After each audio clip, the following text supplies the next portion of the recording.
The words by Ken Burns under the cover of the book, The American Revolution, the book form. 8.3 pounds, by the way. Only a nerd would buy one of these things, and I'm not carrying it downstairs into the cave here because it's a little too much weightlifting. But Ken says at one point we still have it within our power to take the energy, the grace of the revolution, and shape it for ourselves.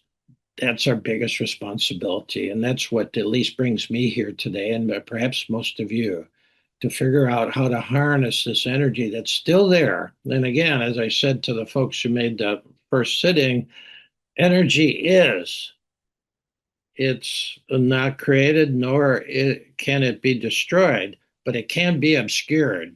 A lot of things can get in the way, and we don't have access to the energy. Okay. Till you flip the switch, the light doesn't go on. And so this is a little bit about that. Okay. So I think I can get rid of the screensaver for you guys tuning in later or who didn't make this morning, you'll see it. Oops. There we go. Oh, I always get balled up with this. Here, I'm going to have to share and then stop it. Okay, there we go. Hmm. Okay. I want to start with Mark Twain because a week ago or 6 days ago, when I was hyping this thing, I think this 7 words from Mark Twain this really set the scene for how at least I was going to approach watching 12 hours of history like this. And Twain said history doesn't repeat itself. A lot of people say history repeats itself. Twain didn't agree. He says history doesn't repeat itself, but it rhymes.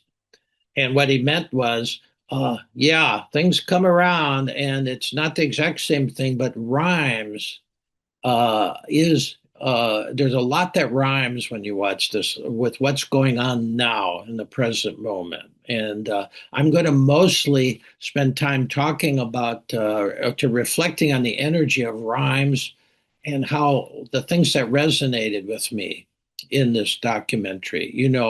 Your heart is. I listened to and watched it with the ear of the heart and the eye of the heart and I just paid attention to. There was a lot. Anybody who's watched the whole thing knows there's a lot there, more than you can take in. Then I have the book on top of it, which I'll be reading for a while. But so we pay attention in this talk to what rhymes with your experience, what resonates with your heart, and then you'll have something to work with in the rest of the way. Okay. Now, so remember that. And all this and a lot more will be on the notes, which I can't really go into all of it, but I've really been working on this since I got the book on Veterans Day, November 11th.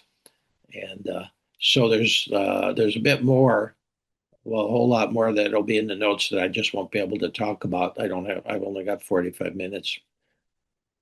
Now, one thing to realize and I think it'd be helpful for this talk, but also if you and I really encourage you to see the whole thing, the whole 12 hours. In Ken Burns' studio, which he's been working in off and on for almost 50 years, he has a neon sign, and his studio is all the recording stuff. I mean, he has several studios, but in his home studio in New Hampshire, where he lives, Ken Burns has this neon sign with 2 words on it. It's complicated. And so this history we're going into and this energy uh, is complicated. And you realize when you actually watch the thing how much you didn't know about it. It was much more complicated than the sanitized version that we maybe got in some kind of history class. Yeah. So I'm going to reflect on the energy of rhymes and resonances that came to me, and I'm going to do it in 6 parts. Going with each of the um, each of the 2 hour segments and just trying to really boil it down. Okay. At least how I resonated. And then we'll have another meditation break and a meditation. So feel free to write, but just basically to listen with the ear of the heart and see what resonates for you. And that's what you can chip in. I'm hoping that our community exchange conversation at the end will be very rich. I think it will be. Also, we're going long term now, so make sure you don't run out of charge. You may have to plug in at some time. Well, the first 2 hour segment is called "In Order to Be Free," and it covers 21 years from the May of 1754 to the beginning of the active fighting in May of 1775. Uh, and what uh, uh, what comes through is in the first thing is that this is an imperial war. Great Britain is the empire of the world at that time, just as we are actually now. And but back then it was, and we were colonies here, and they had many colonies going anywhere from our coast there uh, all the way to India, and so they had they were grabbing stuff all over the world as empires tend to do. They grab raw materials and whatever, and then they sell stuff there. It's a money making enterprise. As James Carville said at one point, is the economy stupid? And so that's where this starts. It's about the economy. And they're little, they're having, when you have an empire, you're just taking people's stuff. People resist, and so you got to have an army. And so, they were starting to give, the treasury was getting a little bare. So then they figured, well, we can tax these colonial guys a little bit because our colonies were sort of marginal. The 13 colonies marginal, but they were connected to the cash cow of the British Empire, which was the Caribbean and especially Jamaica. Jamaica produced an incredible amount of money because in Jamaica, it was about 90% of the people were slaves brought from Africa. The slave trade was very lucrative, but in their they had many islands and they were mainly raising sugar cane from which they got sugar and rum and then a little cotton too. But that was the crypto of the day. That was the gold standard of the day, and they were making a terrific amount of money from there. Now the colonies, okay, there was a lot of they were fighting with France and Spain of who's going to control this new territory. Forget the Indians, forget the guys who actually lived there, and so, but they need some money, so they thought they would tax the colonies. And there was a number of things over these 21 years. And I said, all right, you got to pay us for this, you got to pay us for that. And they finally ended up with what the colonists called the intolerable acts, when they actually, uh, and there's a lot of back and forth. There was pushback. They dropped the thing, but they left the one thing on there. They were going to tax them for tea, which actually they got from China and India, and they were taxing them for tea, and that was just too much. So the colonial guys, towards the end, they boycotted. They wouldn't buy British material. They didn't buy the tea, and they didn't even buy British fabric, which was basically made elsewhere, and they were selling it. So they started spinning their own. And then the interesting thing that really got it serious, got their attention, was they embargoed. They didn't see, for instance, Jamaica's will tell you everything you need to know about what the embargoes were about. Jamaica, uh, the slaves were just raising the cash crops. They weren't even raising food. So mainly from Georgia and South Carolina, North Carolina, those guys raised the food and they sent it there to feed the slaves somewhat, and then the masters. But there was like 90% slaves there, and so there was that kind of exchange. And then they'd send either slaves or rum, and so we had this thing going. Well, they'd start saying, "All right, we're not sending any food anymore," and that was threatening their main cash source, which was the whole Caribbean and sugar and rum. And so the British regulars They moved him in, and they occupied Boston for 17 months, which was the heart of this revolution. You know about the Boston Tea Party. And then so they were big police presence. They moved in the regulars, and there was Lexington and Concord, April 19th, 1975. There was a standoff. There's the people, and there was the troops. You know, I'm already, you're not feeling the resonance of that because now we are in the empire, and the empire is uh, actually putting our own troops on the street here. April 19th, 1775, they massacred the troops. Who knows who fired the first shot, but the army just shot a bunch of people in Lexington and same in Concord, and that was the beginning of it. May of 1775, Boston Tea Party, and then the war was on. Uh, Now, what resonated with me is, again, it was a class war.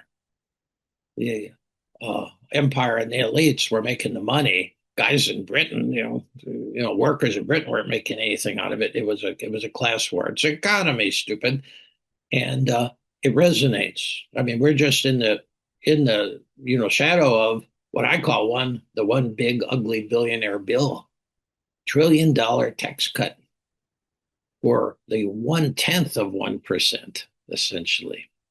And we have taxes too. I'd call them the intolerable tariffs. The tariff thing is not charging anybody in a foreign country. It's taxing everyday people like you and me on every necessity that comes from abroad. We're paying more for it. That's what's happening. We're not making money. We're not making money from Brazil or China. We're paying. Okay. And now we have ICE occupying cities. Chicago's still battling. My hometown. My sister living in Evanston, walking around with a whistle and her cell phone. They're pushing back. Okay.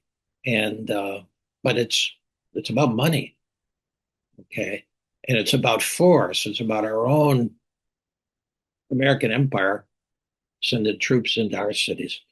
Now, the interesting thing that also is a deep rhyme for me is this oppression and violence um, is united all kind of disparate folks who didn't have a lot in common back in the day, but it's also doing the same in LA and Chicago. Now they're pushing in Charlotte, the same kind of thing, and it unites people. It united them back in 1775. It's uniting them now, and so this is what the rhyme is, and that's why Ken really thought now is the time to put this out because you know, uh, serious. We are in a crisis. Uh, so that pretty much what the rhymes that I got out of the first thing. Now the second 2 hours was called "An Asylum for Mankind," and this is from the writing of Thomas Paine, who was like the influencer of the day. He was the TikTok of the day. Everybody was reading his stuff, and we got a quote from Common Sense in the book, and in actually the talk they referenced Thomas Paine throughout all six talks. Now, Washington was made the head of the Continental Army, and he was one of the richest men in the colonies, and yet he refused any salary, and he risks everything, all of it. And he's going against the empire, and if he loses, he hangs, and they take all of his stuff. But he did it anyway. And can you imagine Elon or Jeff Bezos or Zuckerberg risking their fortune to help out everybody? No, I can't. Well, anyway, here's the Paine quote. We got a couple of really important things. Thomas Paine from Common Sense, and these quotes are in the notes. He says, "The sun never shined on a cause of greater worth. 'Tis not an affair of a city, a county, or a kingdom, but of a continent. Everything that is right and natural pleads for separation. Every spot of the old world is overrun with oppression. Freedom has been hunted round the globe. Oh, receive the fugitive and prepare in time an asylum for all mankind. We have the power to begin the world over again. The birth of a new world is at hand. And by asylum, he meant a refuge. Although it gets pretty crazy too, which is what we think of with asylum. But he said, no, we want, we're going to receive the fugitives from all these other oppressive governments. And we have the power to begin the world again. The birth of a new world is at hand. So and that was common sense, which was everybody was reading it at that time. And, he would write and it get printed up in these little pamphlets. It's the most famous pamphlet ever printed. Now, Jefferson comes in here because he writes the Declaration of Independence. Some 6 months after common sense fired up the colonies, uh, the Continental Congress chose 33-year-old Jefferson to draft the Declaration. And to see the original things, you see all the crossouts. He was constantly revising it. It's a little bit more than 1,300 words, but I want to boil it down to you of 69 words and three sentences, which to me are the heart of it. The first sentence: we hold these truths to be self-evident, that all men are created equal, that they are endowed by their Creator with certain inalienable rights, that among these are life, liberty, and the pursuit of happiness. Well, that was a bombshell. I mean, it's complicated. What he meant by men at that time was men, but they had to be landholder men who had no debts. Everybody else, he wasn't talking about them. Women, Native Americans, Africans, poor people forget it. So, I mean, it's complicated. That's where it started, though. That to secure these rights, governments are instituted among men, deriving their powers from the consent of the governed. There's never been anybody who thought that about government, or if they did, they never actually delivered it. But he's just saying that any government derives their power from the consent of the governed. Nobody ever asked me about stationing troops in Chicago. And then the last line: we mutually pledge to each other. This is the last line of the Declaration. We mutually pledge to each other our lives, fortunes, and our sacred honor. And these guys really meant that, because they were pledging their lives and fortunes, because if they lost, and the odds were well against them, I don't think Vegas would have even given odds on this encounter, this battle. They would be hanged as as rebels, and they would lose their fortunes. And most of these guys were rich, but they still did it. So the one thing that resonated on the second part for me was that they didn't start out thinking about democracy or anything. What started out, it was a plea for redress of economic grievances by English colonial subjects. That's how it started. But it evolved into the vision of an American citizen, the idea that we're no longer subjects of some monarch or some despot. We were citizens, and we gave our leaders the power to govern. And that was the creation of a real citizen was the thing. And we were willing to fight for independence and democracy.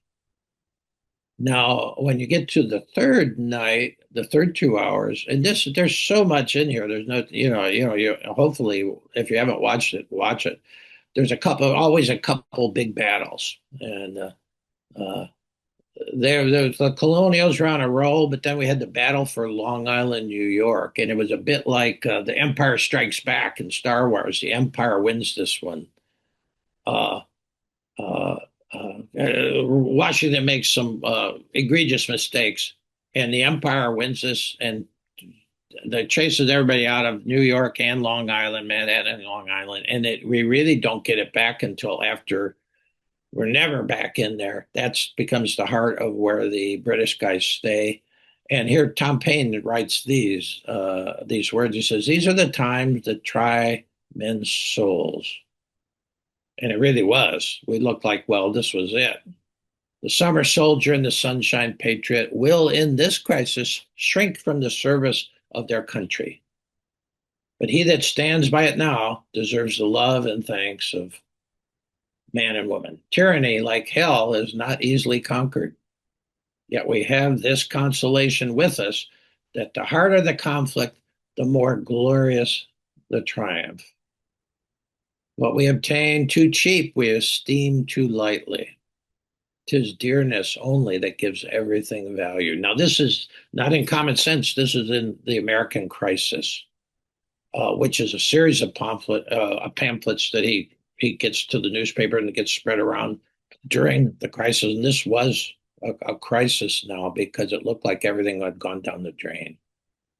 Uh, Later in the 2 hours, uh, it's like the return of the Jedi. Washington wins the Battle of Trenton, New Jersey on Christmas night with this amazing attack, and then takes Princeton a couple days later. And so then they're back.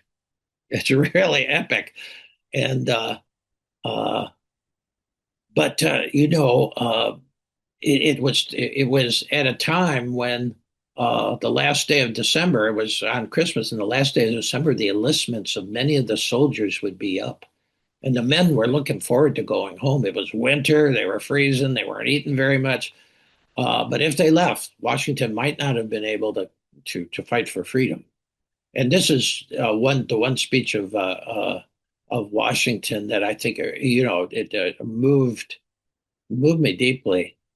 He tried to appeal to them, and they weren't buying it. And so then Washington he was a great man, and without him, well, but here's the one that did work. He said, because these guys in 5 days were ready to take off. And he said, my brave fellows, you have done all I asked you to do, and more than can be reasonably expected. But our country is at stake. Your wives, your houses, and all that you hold dear is at stake. You have worn yourselves out with fatigues and hardship, but we know not how to spare you. If you will consent to stay 1 month longer, you will render that service to the cause of liberty and to your own country, which you probably can never do under any other circumstance. The present is emphatically the crisis, which is to decide our destiny.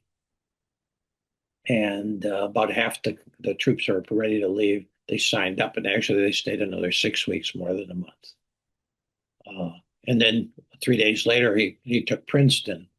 So it was like a Return of the Jedi kind of moment. Now, what resonated with me there was without George Washington, there is no America, full stop. Ken Burns has said that many times. And there was one of the historians on there that said, a really good historian. He said, I'm not one of these I don't really believe in this great man theory. I really believe most of the change comes from below. But he said, I couldn't argue with that because Washington had a presence. And he saved a couple of key battles. He just rode his horse up to the front and turned it around. And he had a kind of presence. Yeah. Yeah, and there's more on Washington, but well, that's the first thing. When I got done seeing it, Pam said, "Wow," she said, "How this is amazing." That was the first time she really saw, because we came from nowhere. It was a real comeback, and Washington was the guy. And so, what I was resonating with is the importance of leaders, even though the power comes from us. That's it's the importance of our leaders to speak the truth with compassion. Nobody has a perfect leader, and Washington was far from perfect, but he swung for. Leaders sometimes have to swing for the fences, like Babe Ruth did. Babe Ruth, the home run king, he hit 714 home runs. What we don't ever remember or even know is that he struck out about twice as many times, and Washington struck out. You can't be afraid to go for it, and Washington wasn't. But we shouldn't expect our leaders to be perfect. Everybody makes mistakes. Now, another thing that came halfway through here is, by this time, the the British are bringing in Hessians, paid mercenaries from Germany, and they were dressed to frighten the populace.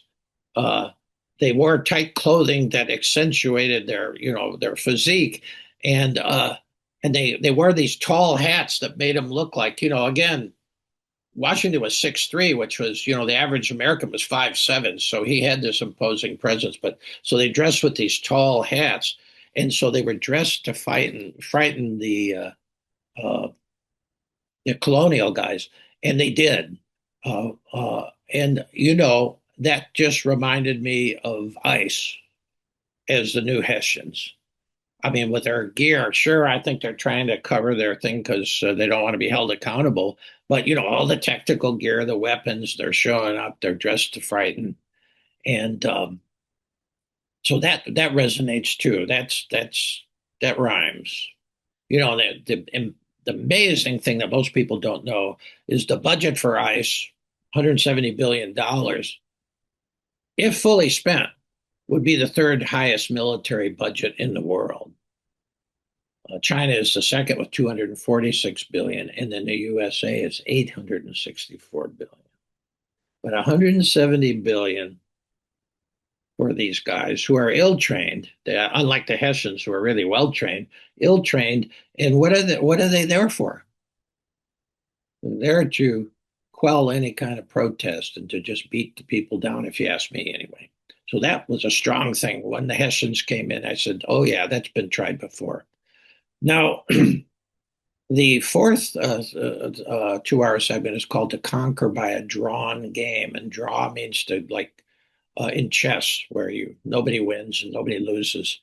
And Tom Paine, by this time, is taunting the British general, Sir William Howe, who was actually a horrible general.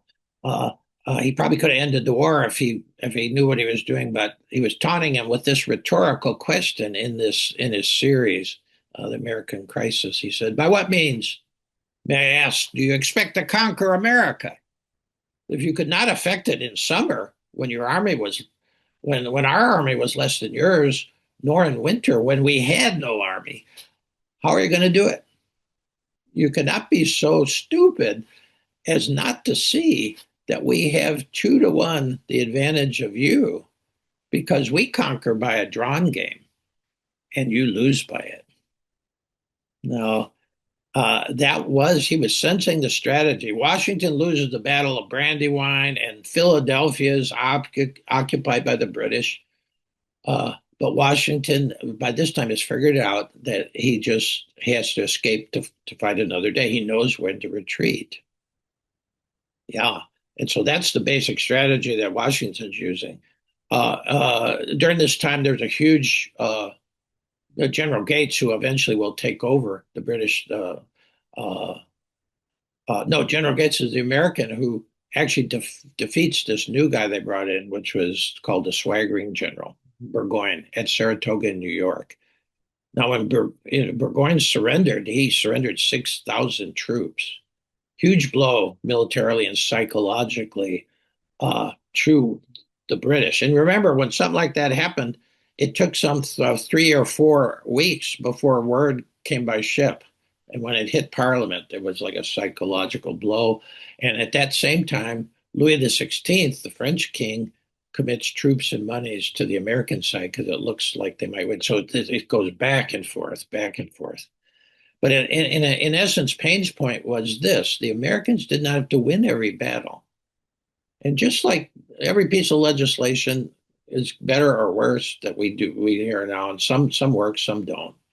They only had to avoid total defeat to exhaust the British, their will, to exhaust the British will and resources to continue the war. This is the advantage, and this actually really rhymes. This is the advantage of all indigenous forces against their colonizers. They live there. I mean, where were these guys going to go? They're working, and they live close to, sources of food, although it got pretty thin many times. But it reminds me of Haiti, India, especially the thing that came out of India in the 20th century was Gandhi had seen the American Revolution, and he realized that you could fight it non-violently, which I think is a huge resonance. Uh, then there's Vietnam. We couldn't beat Vietnamese. They just didn't lose. They eventually overwhelmed us, and we pulled out. Afghanistan, Iraq, and really where my sister lives. I keep close tabs on Evanston, Illinois.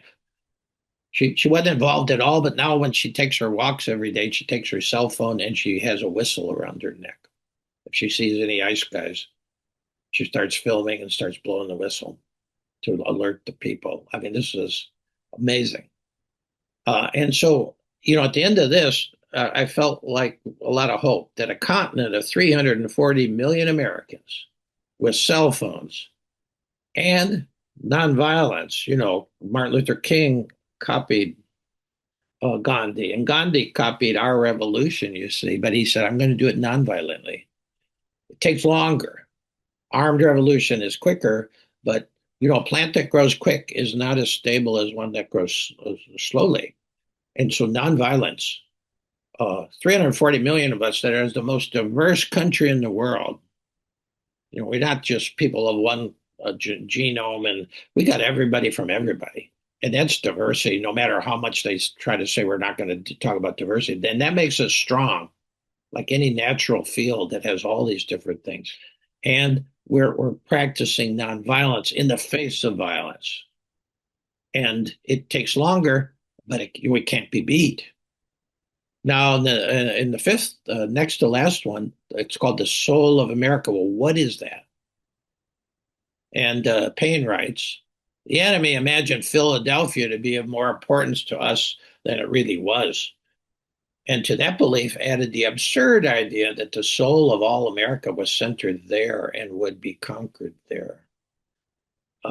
So there's battles back and forth. Basically, the British try to go to the South, which they think will be the place that they want to protect, because they want the South to feed Jamaica and all the whatever. And it goes back and forth, but they lose Philadelphia. The Americans retake it, and lots of other stuff goes on. So it's back and forth. Now, for me, this was the hardest 2 hours to watch as a viewer, because you really see the randomness and savagery of war. You see the pillaging, the looting, starvation, refugees.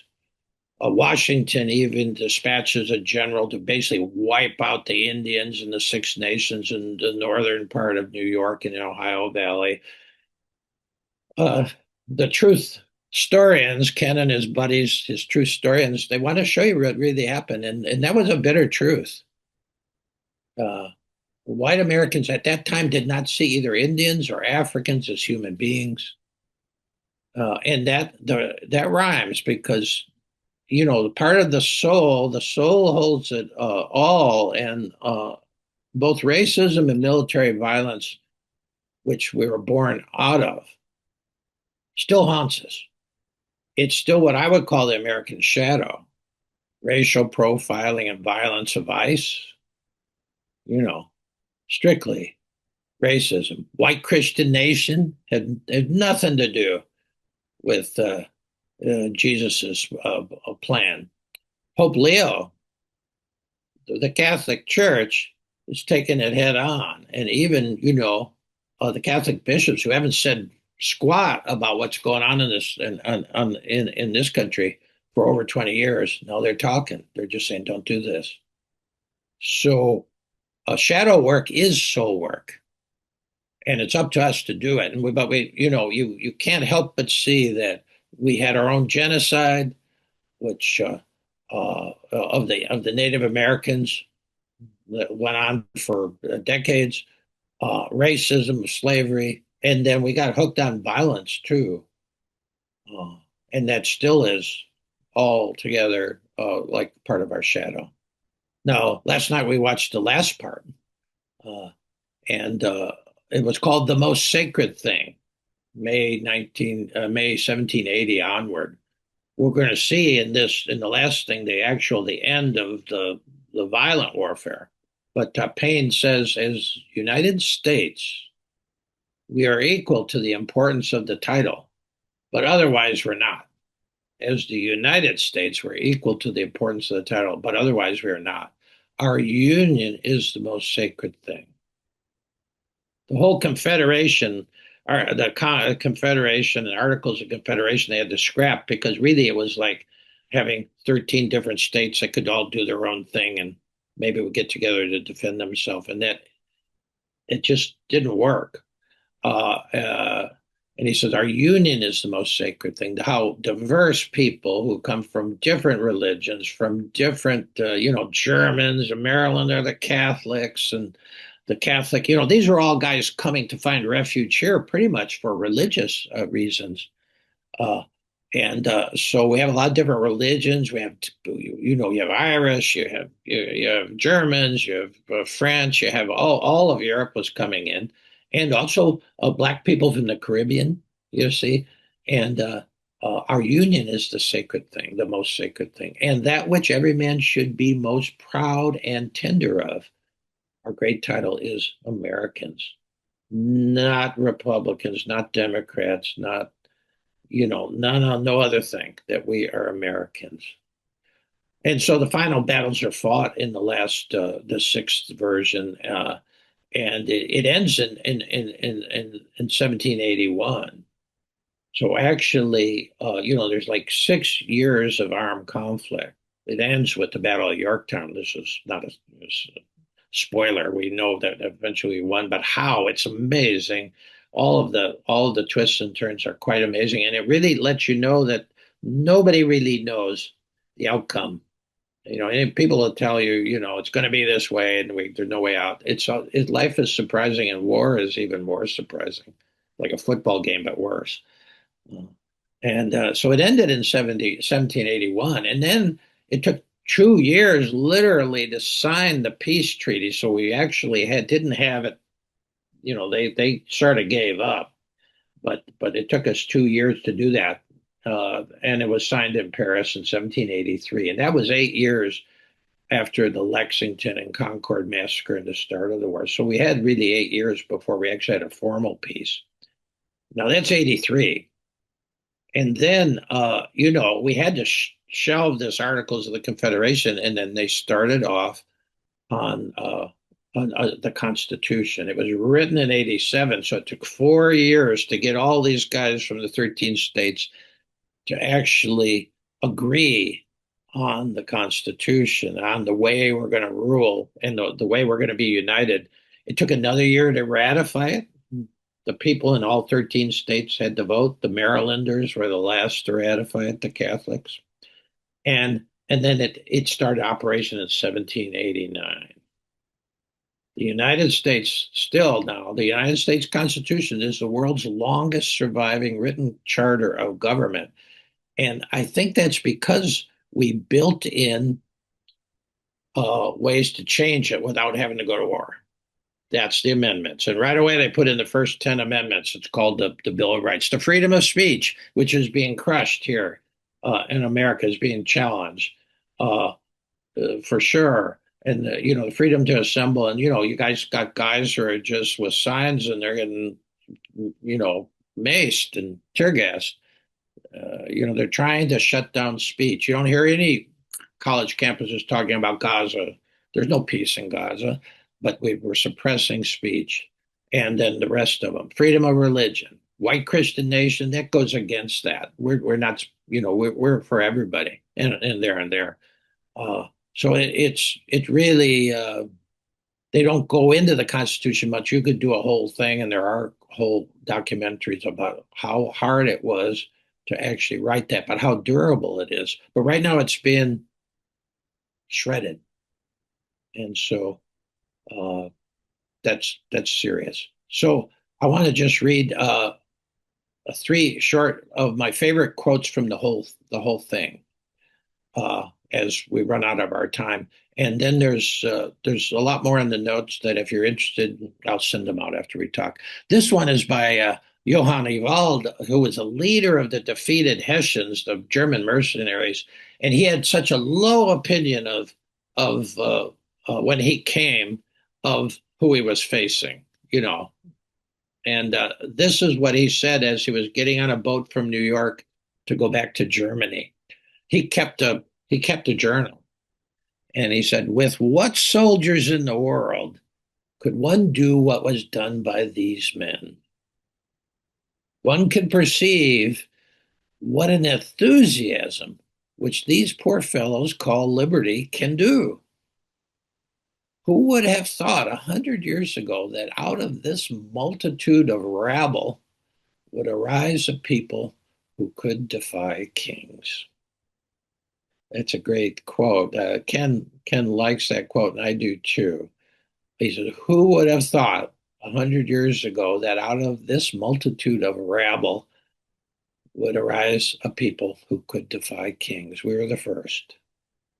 And then a little bit by Jefferson, the guy who wrote the Declaration, and one of the, who, boy, complicated life. The guy never gave up the slaves, and he was the one who read all men are created equal. Of course, he didn't mean those men, those women. But he said, "I will not believe our labors are lost." He wrote this at about a rough time in the thing where it looks like we're going to lose. "I will not believe our labors are lost. In short, the flames kindled on the 4th of July, 1776, have spread over too much of the globe to be extinguished by the feeble engines of despotism." And I agree. For 2 centuries, all the liberation that happened around the world, there's very few kings left, you might notice. There's despots, there's authoritarians. That keeps cycling back, But kings, there's only a few left in Britain, Uh, yeah, so that gives me hope. I will not believe our labors are lost. And we got 250 years of energy going in a certain direction. Yeah, really. And I have a thing that shows about sort of how we've expanded to include other people, many people, including women and blacks and Native Americans now, and what we call men or the citizens. But really, in the last 50 years, there's been a kind of rollback. And I've got a little chart on that. And if you're interested, you could see it in the notes. And this is last quote, and this is where we'll go into a little break. Benjamin Rush, who was one of the oldest signers of the Constitution, and when he came up to sign it, he said, he was sort of like had palsy or whatever, and he said, "My hand is maybe shaking, but my heart is firm," because he knew he could be hanged too, but he was one of the signers, and this is something interesting. He says, to me, it really resonated out of the many quotes. "The American war is over. But this is far from being the case with the American Revolution. On the contrary, nothing but the first act of this great drama is closed. It remains yet to establish and perfect our new form of government. Patriots, come forward. Your country demands your services. The revolution is not over." Interesting. And I think that's true. Patriot, come forward. You see it. See it in my sister. I see it in all kinds of people getting together and say, "No, we don't want any kings. And no, we don't want to spend $180 billion on thugs coming in and trying to, do all the, grab teachers out of preschool and all that nonsense." No. And so we're standing up. And really, the American crisis now is just that. It's just for people to say, "No, we're not doing this." Spend $180 billion, then say you can't afford to help people with health care, can't afford to give health care to everybody. Yeah. The revolution is not over, and we're part of it. Patriots, come forward. Your country demands your services. The revolution is not over. Yeah. Great words for me. All right. Well, we're going to take a break, and then 15 minutes or so. And then when we come back, we'll do our second meditation where, these are a lot of words. And this is a lot of content. And if you watch the whole thing, you still have a lot in you. And so we'll have time to sit with all that content and everything else that's going on.